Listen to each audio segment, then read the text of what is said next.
Bismillahirrahmanirrahim. Assalamualaikum warahmatullahi wabarakatuh. Kembali dengan saya Darso Arif Bakuama di Toiba TV. Di hari pertama dalam tahun 2024, saya masih tetap mengabarkan soal masalah-masalah hukum yang melingkupi Jam'an Nur Khatib Mansur atau Yusuf Mansur, juga masalah lain yang terkait dengan dia yang ada hubungannya dengan banyak orang sebagai korban maupun sebagainya. Saudara-saudara, kemarin hari Ahad, di hari terakhir tahun 2023, dalam sebuah perjalanan ke Kota Bogor, saya secara kebetulan bertemu dengan salah satu pemerhati Toiba TV yang selama ini juga sering menyampaikan komentar dan pendapatnya di video-video saya. Bapak ini ternyata adalah seorang purna bakti dari sebuah badan usaha negara yang cukup terkenal. Bapak ini ternyata punya beberapa masalah yang akan dia bagikan kepada saya yang ada hubungannya dengan Jam'an Nur Khatib Mansur. Insya Allah dalam 1-2 waktu ke depan, si Bapak ini akan berbagi informasinya dengan kita di video saya. Terlebih dahulu, saya meminta tolong kepada si Bapak ini agar membantu saya dalam sebuah investigasi nanti menyangkut Jam'an Nur Khatib Mansur atau Yusuf Mansur.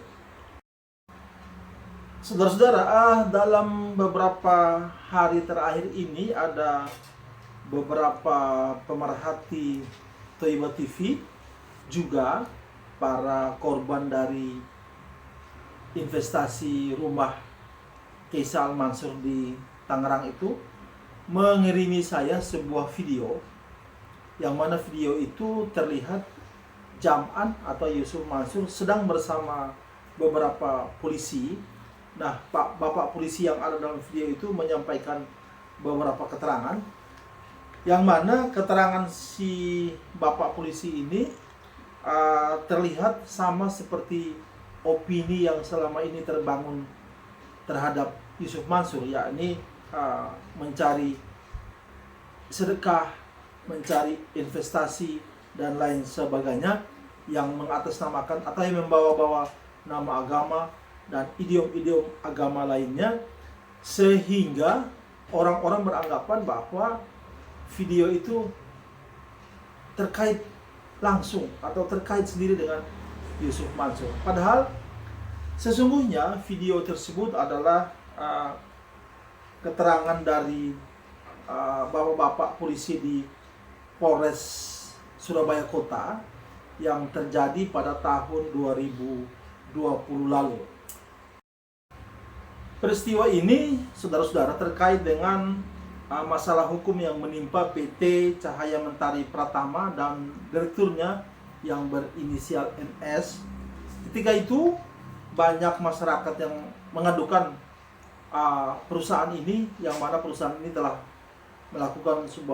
melakukan perbuatan pidana, di mana mereka atau perusahaan ini menjual perumahan yang sesungguhnya fiktif.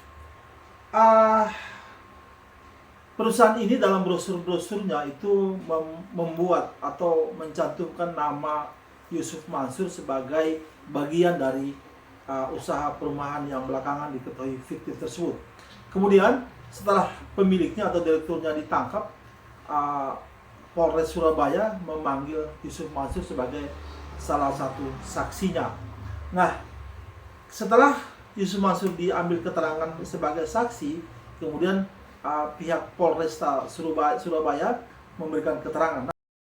Nah, keterangan polisi yang bersama Yusuf Mansur saat itu kemudian menjadi video, yang video itu tersebar ke tengah masyarakat, lalu sampailah ke tengah-tengah kita.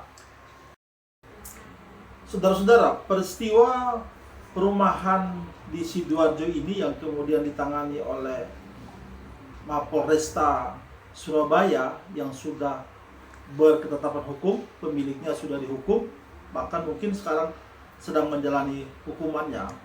Itu kalau kita melihat dari waktunya, itu saya menduga ada persamaan waktu kejadiannya dengan Keisa Al-Mansur di Tangerang. Kalau yang di Sidoarjo ini, itu korbannya pada awal tahun 2020 itu sudah melaporkan ke Mapolresta Surabaya.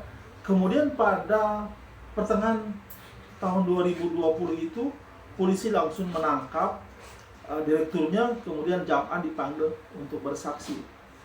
Nah, sedangkan yang di Tangerang atau di Keisa Al-Mansur itu peristiwanya terjadi pada tahun 2018, baru tahun 2020 para korban keluar, kemudian ada ditangani oleh sebuah LSM dan orang yang mengaku pengacara. Baru pada tahun 2023 ditangani oleh Zeni Mustafa dan akhirnya berlabuh di Polda Metro Jaya. Kalau yang di Surabaya atau di Sidoarjo itu Yusuf Mansur mengaku nama dia dicatut oleh perusahaan tersebut. Kalau di Tangerang nama Yusuf Mansur belakangan diikutkan dalam peristiwa ini karena Yusuf Mansur tampil untuk mau mengganti uang muka para korban. Itu sudah terjadi, hanya saja yang dia lakukan pengembaliannya kurang dari 10%. Kalau peristiwa yang di Surabaya, setelah para korban langsung melaporkan ke polisi, kemudian direkturnya langsung ditangkap, baru muncul pemberitaan. Sedangkan yang di Tangerang itu para korban belum mempolisikan si pemilik CV Keisa Al-Mansur, pemiliknya sudah terlebih dahulu menghilang.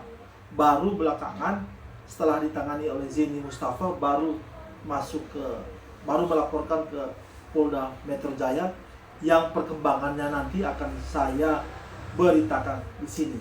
Kita juga akan melihat apakah Yusuf Mansur nanti dipanggil oleh Polda Metro Jaya, dia hadir atau tidak. Karena di Polres Surabaya dia hadir. Nah, di Polda Metro Jaya nanti CV Keisa Al-Mansur dia akan hadir atau tidak. Kenapa? Karena nama dia sudah disebutkan dalam laporan polisi. Nah, saudara-saudara, video-video yang di Surabaya itu, yang di Mapolresta Surabaya itu kemudian oleh orang-orang yang merelay kembali itu ditambahkan judul-judulnya, sehingga itu saya rasa sangat bombastis. Padahal sesungguhnya tidak terkait langsung dengan Yusuf Mansur. Nah, untuk mengingatkan kita, saya akan lampirkan di sini video-video yang beredar itu yang sesungguhnya terjadi pada tahun 2020 lalu di Mapolresta Surabaya, dan tidak terkait langsung dengan Yusuf Mansur, tetapi terkait langsung dengan perusahaan perumahan fiktif di Sidoarjo. Saya juga akan melampirkan di deskripsi video ini link-link berita yang terkait dengan peristiwa di Surabaya atau di Sidoarjo itu. Mudah-mudahan video saya ini bermanfaat. Saya silakan untuk men-share sebanyak mungkin, dan saya masih tetap akan memberitakan peristiwa-peristiwa hukum yang menyangkut dengan Jam'an Nurul Khotimah Mansur dalam tahun 2024 ini, mulai dari investasi batubara, kemudian Paytren atau karyawan Paytren, kemudian CV Keisa Al-Mansur, perumahan fiktif di Tangerang, dan masih ada beberapa peristiwa hukum lainnya. Terima kasih banyak sudah memperhatikan video saya. Saya ucapkan selamat memasuki tahun baru 2024. Dari saya cukup sekian. Billahi taufiq wal hidayah. Wassalamualaikum warahmatullahi wabarakatuh. Ini sebagai masukan dan informasi bagi seluruh masyarakat bahwa hal ini bukan hanya merugikan sisi finansialnya saja atau sisi ekonomi saja, tapi ini juga merugikan umat karena kepercayaan yang sudah diberikan tersebut dinodai dengan membawa nama umat, membawa nama agama, membawa nama ustadz dan lain sebagainya yang seharusnya tidak perlu terjadi. Oleh karena itu kami himbau kepada seluruh masyarakat untuk bisa lebih arif dan bijaksana, serta jangan lupa kita cross check untuk bisa mendapatkan berita yang paling benar. Dan nanti tersangka akan kita jerat dengan pasal penipuan penggelapan serta undang-undang money laundering.